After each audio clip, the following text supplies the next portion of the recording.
আসসালামু আলাইকুম, welcome back to my channel. আশা করছি আপনারা সকলে খুব ভালো আছেন। আসলে আমরা ব্রয়লারের মুরগি একই সাথে খেতে খেতে অনেকেই টায়ার্ড হয়ে গেছি, তাই একটু চেষ্টা করলাম ব্রয়লারের মুরগি দিয়ে আনকমন কিছু তৈরি করে দেখানোর জন্য। এমনভাবে তৈরি করব আজকের এই রেসিপিটি যে খেয়ে মনে হবে গরু বা খাসির মাংস ফেল করে দিয়েছে। এত টেস্টি একটি রেসিপি, অবশ্যই মিস করবেন না। তাই চলুন দেখিয়ে দিচ্ছি আমি আমার আজকের রেসিপিটি কিভাবে তৈরি করলাম আর কি কি উপকরণ দিলাম এর মধ্যে যা এত টেস্টি হয়ে গেল। আমি এখানে নিয়েছি 1 কেজি 800 গ্রাম পরিমাণে একটা ব্রয়লারের মুরগি। খুব ভালোভাবে কেটে ধুয়ে নিয়েছি। পিসগুলো মিডিয়াম সাইজে করতে হবে, একেবারে বড় এবং একেবারে ছোট করা যাবে না। দিয়ে দিচ্ছি হাফ কাপ পরিমাণে টক দই। আর টক দই একটু কম হয়েছিল, তাই আমি আরেকটু অ্যাড করে দিচ্ছি। এখন দিয়ে দেব টমেটোর পেস্ট। আর টমেটোর পেস্টটা আমি খুব ভালোভাবে পেস্ট করে নিয়েছি ব্লেন্ডারে। একটা মিডিয়াম সাইজের টমেটো এখানে হয়েছে হাফ কাপ থেকে একটু কম। আদা রসুন বাটা 3 টেবিল চামচ পরিমাণে দিয়েছি। আপনারা যদি চান আদা রসুন বাটাটা আলাদা আলাদা দিতে, সেক্ষেত্রে 1.5 টেবিল চামচ পরিমাণ আদা এবং 1.5 টেবিল চামচ পরিমাণে রসুন বাটা দিয়ে দিতে পারেন। এখন দিয়ে দিচ্ছি কাঁচামরিচ বাটা। কাঁচামরিচ বাটাটা আমি ব্যবহার করছি 1.5 টেবিল চামচ পরিমাণে। আর কাঁচামরিচ বাটাটা অবশ্যই ব্যবহার করতে হবে। আমি যে যে উপকরণগুলো এই রেসিপিটিতে ব্যবহার করব সবগুলোই খুবই ইম্পর্টেন্ট। এখন দিয়ে দিচ্ছি লবণ 1 চা চামচ পরিমাণে, হলুদের গুঁড়া হাফ চা চামচ পরিমাণে, দিয়ে দিচ্ছি জিরার গুঁড়া। জিরার গুঁড়া দিচ্ছি এখানে আমি প্রায় 2 চামচ পরিমাণে। ধনিয়ার গুঁড়া দিচ্ছি 2 টেবিল চামচ পরিমাণে।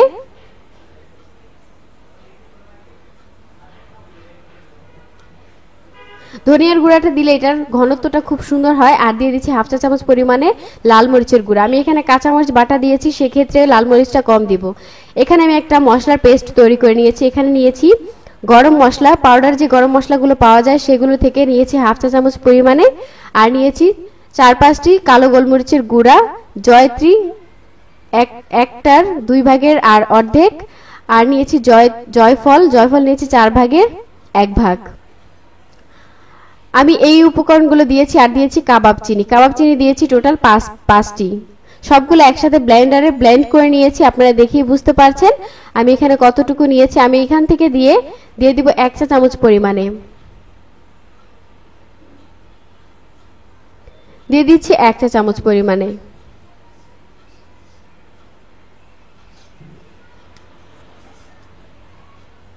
আর দিয়ে দিচ্ছি ফুড কালারটা আপনারা চাইলে স্কিপ করতে পারেন। আমি এখানে ফুড কালারটা ব্যবহার করছি সৌন্দর্যের জন্য, একটা সুন্দর রং আসার জন্য। যেহেতু আমি লাল মরিচটা কম দিয়েছি, সেক্ষেত্রে রংটা খুব বেশি আসবে না। দিয়ে আমি এরকম একটা গ্লাভস পরে খুব ভালো করে মাখিয়ে নিচ্ছি। আর এই মাখামাখির কাজটা খুব ভালোভাবেই করতে হবে। কোথাও কোনো মাংসে যাতে মশলা লাগা বাকি না থেকে যায়, সেদিকে লক্ষ্য রেখে কাজটা করতে হবে। আপনাদের সুবিধার্থে আমি একটু দেখিয়ে দিচ্ছি আমি কিভাবে করলাম।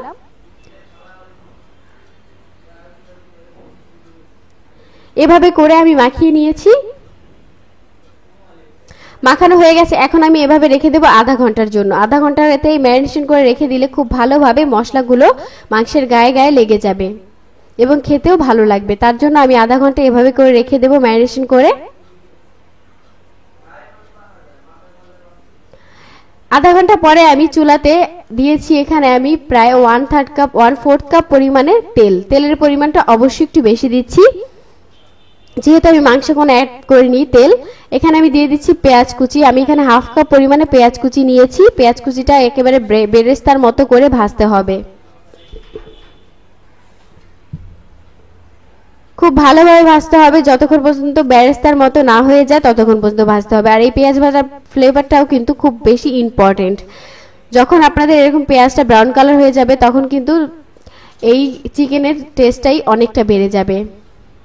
যখন এরকম দেখতেই পাচ্ছেন, আরেকটু ভাজলে কিন্তু একেবারে পুড়ে যাবে। সেক্ষেত্রে এরকম যখন হবে তখন আমি দিয়ে দেব মাংস। একটু নাড়াচাড়া করে দিচ্ছি।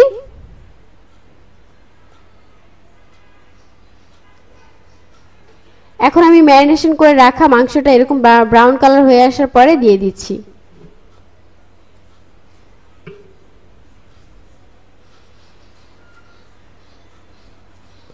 আর এরকম সাইড থেকে বুদবুদ হয়ে আসছে, এতে ভয় পাওয়ার কিছু নেই। কোনো পানি আমি এখানে অ্যাড করছি না, এভাবে করেই মশলাটা খুব ভালো করে কষিয়ে নেব চুলার আঁচটা মিডিয়াম আঁচে রেখে। আর মাংস থেকে তো যথেষ্ট পরিমাণে পানি বের হবেই, আর তেলটা যেহেতু একটু বেশি দিয়েছি সেহেতু পোড়া লেগে যাওয়ার কোনো ভয় নেই।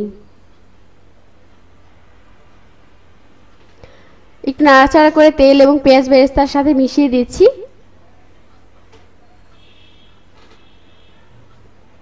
এখন আমি ঢাকনা দিয়ে ঢেকে দেব আর অপেক্ষা করব বেশ কিছুক্ষণ। বেশ কিছুক্ষণ পরে আমি ঢাকনাটা তুলে নিয়েছি, দেখতেই পাচ্ছেন এটা একটু ছাড়া ছাড়া হয়ে গেছে, এতে ভয় পাওয়ার কিছু নেই। তেলের পরিমাণটা বেশি এবং পেঁয়াজ বেরেস্তা যেহেতু আমি একসাথে দিয়েছি সেক্ষেত্রে একটু এমনটা হবে। মশলাটা ম্যারিনেশন করে রাখা হয়েছে অনেকক্ষণ ধরে, সেক্ষেত্রে এমনটা একটু হবেই।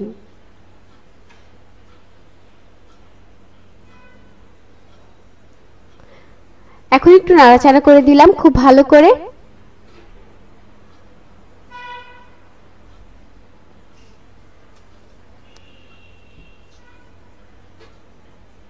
আলতো করে কাজটা করতে হবে, তা না হলে মাংসগুলো ভেঙে যেতে পারে। আবার ঢাকনা দিয়ে ঢেকে দিচ্ছি আর অপেক্ষা করছি কিছুক্ষণ পরে ঢাকনাটা তুলে নিচ্ছি। আস্তে আস্তে কিন্তু তেলের গায়ে গায়ে মশলাটা পচে যাচ্ছে, যেহেতু আমি ম্যারিনেশন করে অনেকক্ষণ ধরে রেখেছিলাম সেক্ষেত্রে একটু সময় লাগবে এভাবে করে তেলের গায়ে মিশতে।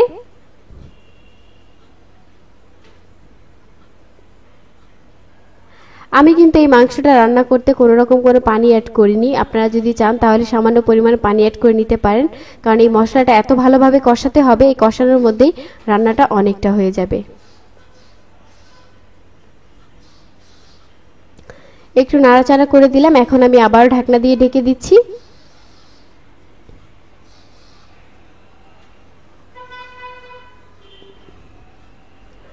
এই পর্যায়ে আমি ঢাকনাটা তুলে নেব। আর দেখেই বুঝতে পারছেন এখানে কিন্তু মশলাটা খুব ভালোভাবে মিশে গেছে। এখন একটু নাড়াচাড়া করে দিচ্ছি। আর যেহেতু আমি ফুড কালার ব্যবহার করেছি সেক্ষেত্রে রংটা কিন্তু খুব সুন্দর এসেছে। যখন আপনারা চুলা থেকে নামাবেন সার্ভ করবেন তখনই বুঝতে পারবেন এটার রংটা কত বেশি সুন্দর হয়েছে আর খেতেও কতটা টেস্টি।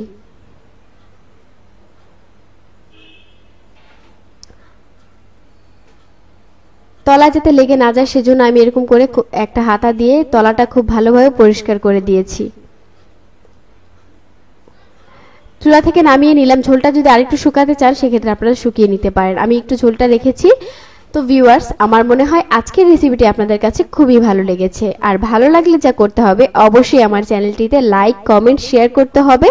আর যারা এখন আমার চ্যানেলটি সাবস্ক্রাইব করেননি এক্ষুনি সাবস্ক্রাইব করে ফেলুন এভাবে এরকম মজার মজার রেসিপি পাওয়ার জন্য।